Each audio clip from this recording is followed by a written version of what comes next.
1 февраля, в год семьи в Российской Федерации и году детства в Республике Саха-Якутия, стартовал ежегодный месячник патриотического воспитания в образовательных организациях нашей республики.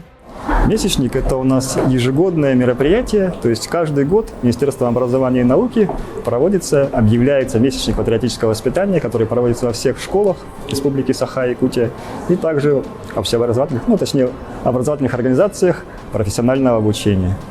В это время проходит очень много различных мероприятий патриотического характера. Это классные часы, это различные встречи с ветеранами, волонтерская деятельность. Также у нас проходят муниципальные этапы военно-спортивной игры «Снежный барс». Также очень много других мероприятий патриотического характера. В историческом парке «Россия. Моя история» прошло торжественное открытие. На нем присутствовали приглашенные почетные гости, отряды юнармии и отряды военно-патриотических клубов.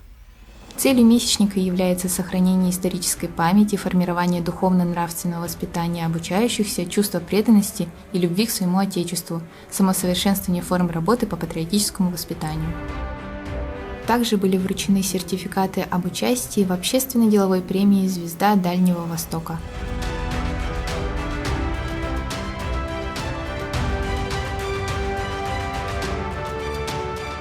После завершения торжественной части все участники посетили выставку «80 фактов о блокаде Ленинграда», которая продлится до 25 февраля в историческом парке «Россия. Моя история». И мы сейчас будем это о фактах при войне. Много.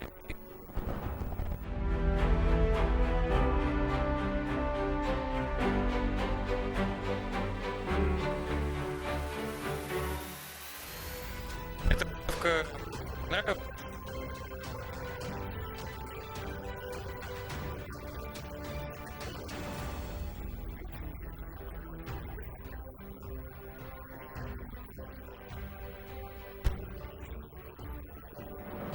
Выставку «80 фактов о блокаде Ленинграда» и другие действующие выставки вы сможете посетить в историческом парке «Россия. Моя история» по адресу Уткина, 5.